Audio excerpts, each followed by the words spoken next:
KBC में करोड़पति पति। सूरज के जीवन का एक ही फंडा था कि मेहनत तो गधा भी करता है, घर बैठे जो कमाए समझदार वही होता है। इसीलिए उसने कभी नौकरी ही नहीं ढूंढी। इस बात से हालांकि उसकी पत्नी शिखा बिल्कुल भी अग्री नहीं करती थी, पर फिर भी सूरज को समझाना बेकार था। टीवी में कैसे बनोगे करोड़पति का ऐड देखकर उसे लगा कि बस अब तो घर बैठे ही वो करोड़पति बन सकता है, और उसके पीछे उसने अपने सारे सोर्सेस एक्टिव कर दिए। 2 हफ्ते में उसके कलीग के साले के पड़ोसी के बेटे का सोर्स निकलता है जो कि उसे शो में पहुंचा सकता है, और सूरज उससे मिलने चला जाता है। अच्छा, तो हमें मुकेश जी बता रहे थे कि आप हमें शो में पहुंचा सकते हैं। हाँ, उसमें कोई तकलीफ नहीं है। मैं कल अगर कोशिश करूँ तो इसी महीने में आपका नंबर आ जाएगा। अरे ये तो बहुत बढ़िया हो गया। अच्छा, वो सिलेबस और क्वेश्चन पेपर का कोई जुगाड़ है क्या? हैं? उसका तो कोई जुगाड़ नहीं है। तो वो वाकई में कुछ भी पूछ सकते हैं? हाँ, वो तो बच्चन जी पर है, जो पढ़ते हैं वो पूछ लेते हैं। पहली कोशिश फेल होने पर अब सूरज के सामने एक बहुत बड़ा सवाल था कि आखिर जवाब कहाँ से लाए। तब शिखा ने एक सजेशन दिया, क्यों ना सूरज अपने चचेरे भाई सुमित से मदद मांगे, जो कि यूपीएससी की तैयारी कर रहा था। हालांकि इतनी मेहनत करना सूरज को समझ में नहीं आता था, पर कोई और रास्ता ना मिलने पर वो आखिर सुमित से बात करता है। अरे सुमित, हमारा कैसे बनोगे करोड़पति के लिए सिलेक्शन होने वाला है। तुम हमें थोड़े चिट बनाने में मदद करोगे क्या? अरे भैया, चिट बनाए तो सालों हो गए, उसमें हमारा एक्सपर्टीज नहीं है, बल्कि आप बोलो तो हम आपकी पढ़ने में ज़रूर मदद कर सकते हैं। हट, कैसी अनाप शराब बातें कर रहा है तू। सूरज ने सुमित को मना तो कर दिया था, पर तैयारी करने के सिवाय कोई चारा उसे दिख भी नहीं रहा था, खासकर जब 12 के पेपर लीक करने के एक्सपर्ट शुक्ला जो भी हाथ जोड़ लेते हैं। आखिर सूरज को सुमित के पास जाना ही पड़ा, और उसने सुमित और शिखा से वादा किया कि वो बहुत मेहनत करेगा। 1 महीने की तैयारी के बाद फाइनल हुआ कि शो से 1 हफ्ते पहले एक ट्रायल खेला जाएगा, जहां पर सारे रिश्तेदार ऑडियंस की जगह पर होंगे और शिखा सवाल पूछेगी। दूर दराज से भी रिश्तेदार आकर हाजिर हो गए देखने कि आखिर कैसे बनेगा सुमित करोड़पति। सब कुछ सेट था, और इतने में सूरज आकर अपना स्पीच देता है। ये 1 महीना मेरे लिए आसान नहीं था, पर अपने भाई सुमित और अपनी पत्नी शिखा की मदद से मैं इतनी दूर पहुंच पाया हूँ।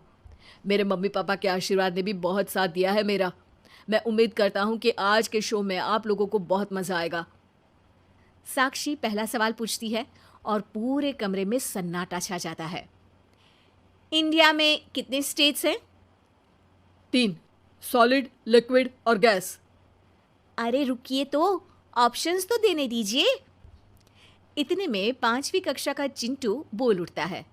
अरे क्या मामा, आप तो पहले सवाल पर ही आउट हो गए। अरे बेटा, पहला सवाल तो ट्रायल होता है ना। अरे तुम अब देखना। देखने जैसी बात तो थी ही। सूरज को इतना शांत किसी ने नहीं देखा था।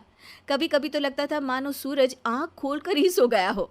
मामा जल्दी करो प्लीज, कल सुबह पनवेल भी तो निकलना है। अरे हट, कंसंट्रेट करने दे मुझे।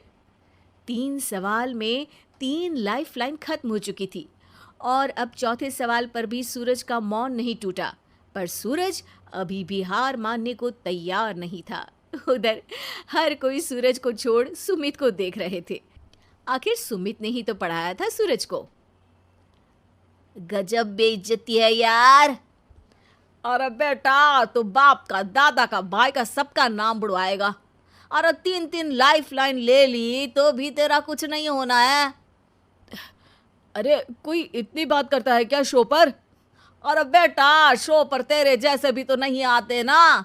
सूरज की ये जंग आखिर 1 घंटे बाद 5वें सवाल पर खत्म हो गई, जब उसने इंडिया के नेशनल बर्ड का नाम कहा, कौवा। अरे बेटा, मजा तो बहुत आया, बस थोड़ा टाइम पर खत्म होता तो आनंद भी आ जाता। ताने बारिश के बूंदों की तरह बरस रहे थे, और सूरज को भी समझ आ रहा था कि ये करोड़पति बनना शायद उसके बस के बाहर की बात है। पर वो आखिर ये बात मान कैसे लेता? वो सख्त लौंडा जो ठहरा, उसने सोचा कि बेइज्जती तो हो ही चुकी है, पर अगर मैं हार नहीं मानूं तो शायद कुछ हो सकता है। शिखा तुम देखना, असली शो में आग लगा दूंगा, आग, करोड़पति बनूंगा मैं। हाँ सब्जियां खत्म हो गई है घर पे, ले आओ। पहले पति बन जाओ, फिर करोड़पति बनना। अरे गजब बेइज्जती है यार। बेटा अभी तो घर पर ही हुई है, 1 हफ्ते में तो तुम देश के सामने करवा कर आओगे। वैसे जब टीवी पर जाओ ना तो बस अपने मम्मी का ही नाम लेना, ठीक है? कोई पूछे तो बोलना कि पापा नहीं है मेरे। अरे पढ़ाई की, पेपर निकलवाए, इतने सारे लोगों को खाना खिलवाया, क्या फ़र्क पड़ा? इसीलिए मैं कहता हूँ कि मेहनत तो गधा भी करता है, घर बैठे जो कमाए वही सिकंदर। लेकिन मामा, गधे भी जानते हैं कि हमारा राष्ट्रीय पक्षी मोर है।